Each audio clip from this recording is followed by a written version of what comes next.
Okay, thank you very much. It's a great honor. We have tremendous people behind me. You'll be hearing about that in a minute.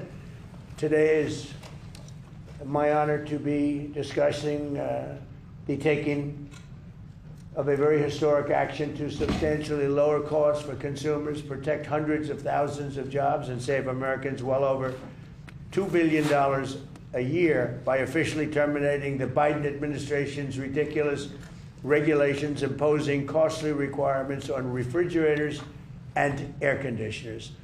It's ridiculous, unnecessary, and costly, and actually makes the machinery worse. I want to thank EPA Administrator Lee Zeldin, Senators John Husted. John, thank you. I heard you're doing very well in your race, I hear. That's what the word is. And Ashley, I know you're doing very well also. Ashley Moody, Florida, great. As well as Representatives Stephanie Bice, Zach Nunn, and Craig Goldman. Thank you all. Thank you. Thank you all. You look good. We're joined by Kroger CEO. That's a big one. Kroger, that's a big, I see those stores all over the place. Greg Foran. Where's Greg? Greg? Very good. You look like Central Casting. Just like you're supposed to look. Fairway Store CEO Reynolds Kramer. Right here, Mr. President. Okay. Hello, Reynolds. Hello there. Maybe I won't look around every time. Why Not Stop CEO and co-owner Ann Guthier. Ann? Yeah. Because it's Ann, I'm going to. Columbiana Foods co-owner Ron Graff Sr. Right here. Right behind me. Hello, Ron. Neiman Foods President Richard Neiman. Right here, sir. Hi, Richard. Piggy, well, that's a nice, Piggly Wiggly franchise owner. And that's a big company, too. It's actually a cute name. Kevin McDaniel. Where's Kevin? How is that name playing? Good? Piggly Wiggly, doing great. Piggly Wiggly. I've heard that, actually. That's great. Franchise owner, Kevin. So you met Kevin. And Food Fresh owner, Michael Gay. Right Food here. Fresh? Hi, Michael. Right. How are you, Michael? And this is a representative group of very large-scale retailers.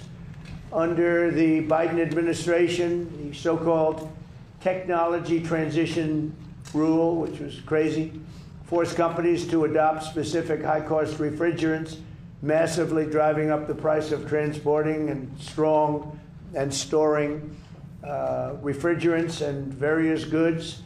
Many grocery stores and restaurants had no choice but to replace their refrigerators entirely. They went out of business, half of them. And these costs rose. Americans faced higher grocery prices and reduced access to critical medical supplies. It was a very catastrophic thing that they did. At the same time, this rule also drove up the cost of living by forcing consumers to purchase higher cost residential air conditioning units. They went up very substantially in cost, and also they were going to be obsolete very quickly.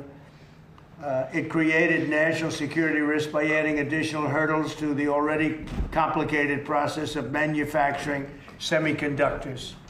So it was a mess. Likewise, the so-called emissions rule imposed crippling leak repair requirements on virtually all existing large-scale refrigeration systems, hurting consumers and small businesses, making it almost impossible for many small businesses to even buy inferior equipment.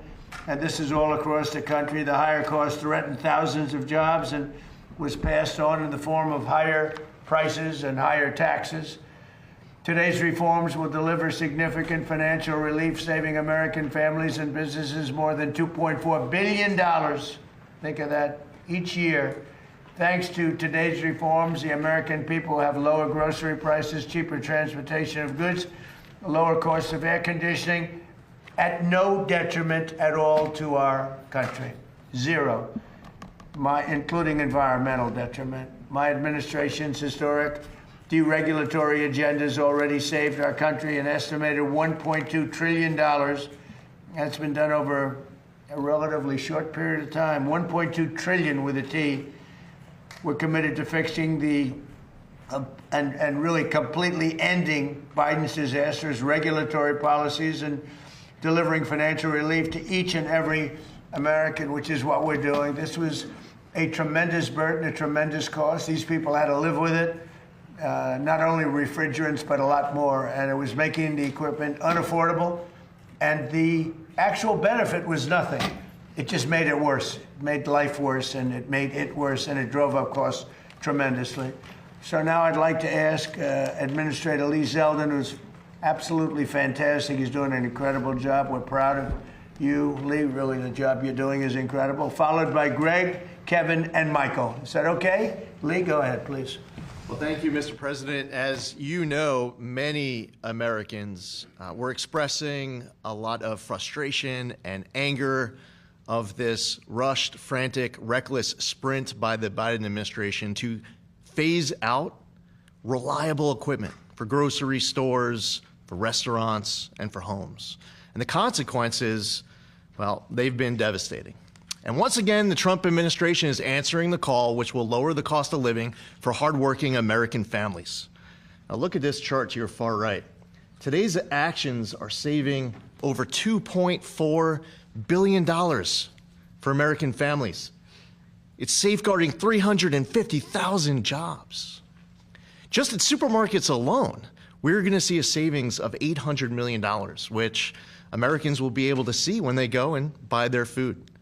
The Biden EPA face planted when trying to jam through their restrictions. Americans who wanted to be able to fix their equipment were instead being required to buy far more costly new equipment, and that just doesn't make any sense. Refrigeration trucks were being handed impossible restrictions to meet. And once again, here we are in the